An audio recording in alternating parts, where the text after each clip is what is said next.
In diesem Video heute zeige ich euch, wie man Augen aufstickt bei Stoffpuppen. Und das ist tatsächlich gar nicht so einfach, nämlich die Augen sollen ja gleich groß und gleich rund sein. Und meine Erfahrung ist, dass gerade Anfänger in meinen Kursen auch oft daran verzweifeln. Deswegen hoffe ich, dass ich euch heute ein paar Tipps an die Hand geben kann. Ihr braucht dazu einmal reißfestes Nähgarn für das Vorsticken der Augen, dann 2 Stecknadeln zum Markieren, Augenstickgarn logischerweise und eine Schere. Und eine Puppennadel und dann eine Nadel, die etwas dicker ist. Ich verwende eine kurze Puppennadel, man kann aber auch eine normale Nähnadel nehmen, aber die muss ein bisschen dicker sein, damit das Augenstickgarn nicht im Trikot hängen bleibt. Genau, und wir starten damit, dass wir uns erstmal die Position der Augen markieren mit 2 Stecknadeln. Wie weit die Augen auseinander sind, das ist sehr stark Geschmackssache. Das muss für euch einfach stimmen. Ich finde das immer ganz schön, wenn die mit dem Mund ein etwa gleichschenkliges Dreieck bilden. Nur so als grobe Orientierung. So, und wenn ihr die Position gefunden habt, dann nehmt ihr etwas Nylbond-Garn oder andere, je nachdem welches Garn ihr habt. Ich verwende Nylbond, weil das besonders reißfest ist, auf die Puppennadel und stickt euch jetzt ein kleines Grübchen hier, wo die Stecknadel jeweils steckt, um quasi die Position des Auges zu markieren. Das heißt, ich ziehe die Stecknadel so ein bisschen raus und steche genau an dieser Stelle mit meiner Nadel ein und dann einmal durch den Puppenkopf durch, sodass ich hier am Hinterkopf wieder rauskomme. Hoch genug, dass man das später nicht mehr sieht und die Stelle unter der Perücke verdeckt ist. So. Und anstelle jetzt hier zurückzustechen und hier rumzustochern, nehme ich lieber den vorderen Teil nochmal auf die Nadel. Dann kann ich nämlich ganz präzise direkt daneben nochmal einstechen, so 2 mm breit sollte der Stich sein oder 3 maximal. Und schaut, dass ihr hier hinten dann in der Nähe des ersten Fadens rauskommt. Und dann könnt ihr die erstmal hängen lassen. Verknoten tun wir die gleich erst, wenn wir auf der zweiten Seite den Stich gesetzt haben, weil dann kontrollieren wir nochmal, ob die wirklich auf derselben Höhe auch sind. Also genau dasselbe machen wir jetzt hier auf der zweiten Seite.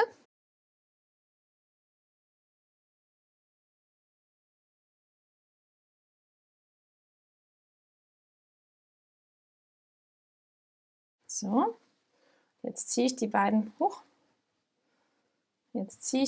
mal fest und kontrolliere nochmal, ob meine Augen wirklich beide gleich hoch sind und auch gleich weit entfernt von der Nase. Genau, jetzt sehe ich, dass ich den hier noch ein kleines Stück weiter runtersetzen muss. Das heißt, ich korrigiere den nochmal. Ja. Und wenn die Höhe stimmt, dann kann ich mir das hinten verknoten und festziehen. Es muss jetzt nicht allzu stark eingeschnürt werden, sondern es geht einfach nur darum, dass die Stelle quasi so ein bisschen eingezogen und markiert ist, die später dann den Mittelpunkt vom Auge bildet. Die Fäden ziehe ich mir hier in den Kopf rein, die Fadenenden meine ich. Und dann kann ich die abschneiden. Okay, als nächstes zeichne ich mir jetzt die Augen einmal vor. Und zwar könnt ihr dafür einen Buntstift nehmen und den vielleicht in Wasser tauchen. Dann zeichnet der ein bisschen besser auf Trikot. Oder ihr könnt einen selbstwischenden Stoffmalstift nehmen und das mache ich. Und damit zeichne ich mir die Augen vor. Und zwar ist es so, wenn wir ein rundes Auge sticken wollen, dann passiert es meistens, dass man ein Ei stickt. Warum? Weil man stickt das Auge quer, also in horizontalen Stichen, und das Trikot zieht sich dann bei jedem Stich so ein bisschen zusammen. Und deswegen ist das Auge dann meistens am Ende so leicht oval. Und das ist natürlich nicht so schön. Das heißt, wenn wir uns das jetzt aufzeichnen, zeichnen wir uns das ein bisschen breiter, als wir es eigentlich haben wollen. Also wie so ein liegendes Oval so ein bisschen. Und ein bisschen kleiner, als es denn letztendlich werden soll, weil wir sticken dann außenrum. Es ist zwar ein selbstlöschender Stoffmalstift, aber damit wir wirklich keine Reste da sehen können auf dem Trikot, sticken wir außenrum. So, und jetzt geht's los. Und zwar braucht ihr jetzt als erstes wieder eure Puppennadel. Bei den ersten Stich machen wir durch den Kopf durch nach hinten und sticken danach dann mit der anderen Nadel in Querstichen weiter. Und zwar stechen wir zuerst hier quasi am inneren unteren Punkt des Auges ein und stechen wieder einmal hier durch den Hinterkopf durch. Lassen da ein bisschen Faden hängen. Und jetzt könnt ihr euch hier so ein Stück abschneiden, vielleicht so einen halben Meter. Nicht zu lang, weil der Faden sonst immer im Trikot hängen bleibt und dann wird es so unsauber. Und jetzt wechsle ich die Nadel, also nehme eine etwas kleinere Nadel und fange jetzt an zu sticken. Und zwar mache ich jetzt so gerade horizontale Stiche und quasi im Überwendlingsstich nennt sich das, also immer in dieselbe Richtung. Und woran ihr euch so ein bisschen orientieren könnt, sind die Rippen. Das heißt, wenn ich jetzt hier bei meinem ersten Stich zum Beispiel 1, 2, 3, 4, 5, 6 Rippen auf die Nadel nehme, dann schaue ich, dass ich hier eine oder 2 Rippen weiter, je nachdem, wieder rauskomme.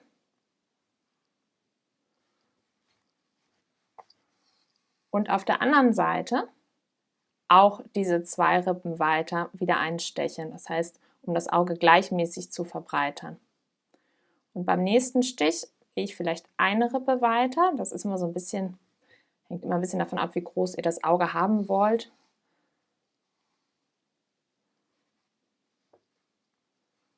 Und hier gehe ich dann auch nur eine Rippe weiter.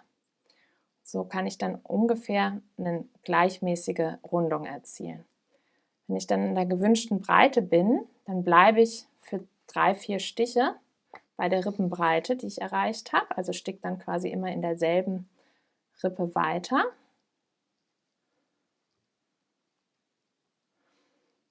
Und nehme dann oben, wenn ich quasi diese 3, 4 Rippen gestickt habe, nehme ich dann auf dieselbe, also werde ich dann auf dieselbe Weise wieder schmaler. Das heißt, wenn ich hier erst 2 Rippen dazu genommen habe und dann eine, nehme ich jetzt hier eine Rippe weniger, wenn ich oben das Auge wieder schmaler machen will. Und dann beim zweiten Stich 2 Rippen weniger, sodass man ungefähr hier die gleiche Rundung erreicht. Und wenn ihr merkt, dass eure Nadel immer im Trikot hängen bleibt und ihr da nicht so richtig durchkommt, dann liegt es daran, dass die Nadel zu klein ist und dann zu schmal ist und dann bräuchtet ihr eine breitere Nadel. Wenn ihr das Problem habt, dass ihr hier Löcher im Trikot habt, dann ist eure Nadel zu groß. Das heißt, die Nadel muss gut zur Garnstärke passen, um keine Löcher zu hinterlassen und auch nicht hängen zu bleiben. Es ist leider dadurch, dass der Stoff so ein bisschen verzerrt ist, ist dieses Zählen von Rippen kein Garant, dass das Auge wirklich rund wird. Das heißt, ihr müsst trotzdem immer noch mal ein bisschen gucken und manchmal muss man auch ein bisschen anpassen, weil natürlich durch die Wölbung des Gesichts das gut sein kann, dass man auch mal 2 Rippen nehmen muss, weil die ein bisschen schmaler liegen an der Stelle, obwohl man auf der anderen Seite nur eine nimmt. So, das hier wäre jetzt mein letzter Stich. Und jetzt sticke ich aber nochmal wieder zurück. Und zwar versuche ich jetzt diese kleinen, wenn ihr das seht, hier diese kleinen Stufen, die hier am Rand zu sehen sind, die versuche ich jetzt bei der zweiten Runde auszugleichen. Das heißt, ich steche im Grunde genommen immer genau dazwischen ein, um wirklich eine noch gleichmäßige Rundung und noch. Genau, wenn ihr merkt, dass die Stiche ungleichmäßig eingezogen sind, könnt ihr auch immer mit dem Nadelende hier so runtergehen und so ein bisschen ruckeln, um das anzugleichen. Manchmal hat man das, dass der eine Stich so weit eingezogen ist und das Auge dann da eingeditscht ist. Und so könnt ihr quasi die so ein bisschen alle auf die gleiche Spannung wiederbringen. Genau, und ihr seht schon, dass bei der zweiten Runde das Auge sich jetzt so anfängt so ein bisschen vorzuwölben und dass es gleichmäßiger wirkt, dadurch, dass man hier nicht mehr diese Abstufung der einzelnen Einstiche am Rand hat. So, und wenn ihr wieder unten angekommen seid und zufrieden seid mit eurem Auge, dann könnt ihr für den letzten Stich wieder die Puppennadel nehmen und hier am äußeren unteren Augenwinkel einstechen und den Faden zurückführen zum Hinterkopf, so dass ihr hier wieder neben dem Anfangsfaden rauskommt. Genau, ich würde es noch nicht verknoten hinten, sondern noch warten, bis das zweite Auge fertig gestickt ist. Und beim zweiten Auge schaut ihr jetzt wirklich genau, auf welcher Höhe ihr anfangt. Ihr könnt euch als Hilfe auch, wenn ihr wollt, so ein Stück, ich habe hier so ein Washi-Tape, man kann aber auch einfach Klebeband nehmen. Das lässt sich vom Trikot super wieder ablösen. Und ihr könnt hier, wenn ihr wollt, als Hilfe für den unteren Anfang des Auges so ein Washi-Tape drüber kleben, sodass ihr wirklich ein Gefühl dafür bekommt, dass ihr auf der richtigen Höhe seid, weil das ist teilweise wirklich schwer zu sehen und 1, 2 Millimeter sorgen dann schon dafür, dass es irgendwie ungleichmäßig aussieht. Das heißt, wenn ihr euch das hier hinklebt, dann könnt ihr genau sehen, wo ihr den ersten Einstich etwa machen müsst. So, genau. Und sonst stickt ihr das zweite Auge jetzt auf genau dieselbe Weise. Genau, und jetzt versucht wieder dieselbe Rippenanzahl bzw. die Zunahme an Rippen einzuhalten wie beim ersten Auge. Das heißt, ich habe hier jetzt beim ersten Stich 2 Rippen zugenommen und beim zweiten 1. Und das mache ich jetzt hier bei meinem zweiten Auge genauso, damit ich ungefähr dieselbe Rundung erhalte. Genau, falls ihr tatsächlich das total versemmelt und merkt, okay, das eine Auge wird total schief und das wird gar nichts und ihr müsst den Faden wieder rausnehmen, dann empfehle ich euch, die Fäden einmal komplett aufzuschneiden mit der Schere und dann einzeln rauszuziehen, weil wenn ihr die langen Fäden wieder rausfummelt, dann strapaziert ihr das Trikot ziemlich doll und das ist manchmal auch nicht so gut wieder zu retten, dann stehen manchmal Löcher. Das heißt, schneidet dann lieber ganz vorsichtig alle Fäden, die ihr gestickt habt, auf und zieht die kurzen Fädchen raus, weil das kann das Trikot dann besser verkraften. So, und beim zweiten Auge macht ihr es dann auch wieder so, dass der letzte Stich zurück zum Hinterkopf geht mit der großen Puppennadel. Und dann könnt ihr jetzt hier auch nochmal runtergehen und die Spannung aller Stiche schön ausgleichen mit der Nadel.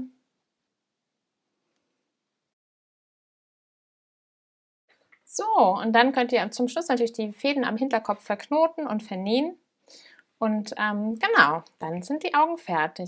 Genau, und wenn ihr möchtet, könnt ihr jetzt zum Schluss noch einen Glanzpunkt sticken. Und dazu braucht ihr ein weißes Garn, ein Abbindegarn. Das habe ich am Anfang vergessen zu sagen, das tut mir leid. Aber das habt ihr ja, wenn ihr eine Puppe schon gemacht habt, wahrscheinlich auch noch zu Hause. Und zwar machen wir damit einfach einen einzelnen vertikalen Stich. Und den setze ich jetzt mal hier oben an, so ein bisschen im Winkel des Auges, also nicht ganz in der Mitte, sondern ein bisschen weiter außen. Und dann gehe ich hier so 2, 3 mm vertikal nach unten und mache mir hier einen einzelnen Stich. Und auf der anderen Seite muss das dann genau auf derselben Seite erfolgen, damit die Puppe nicht schielt. Weil der Lichteinfall kommt ja immer von einer bestimmten Seite und deshalb sind die Punkte auch immer ungefähr auf derselben Seite beim Auge, auf der Augenwölbung.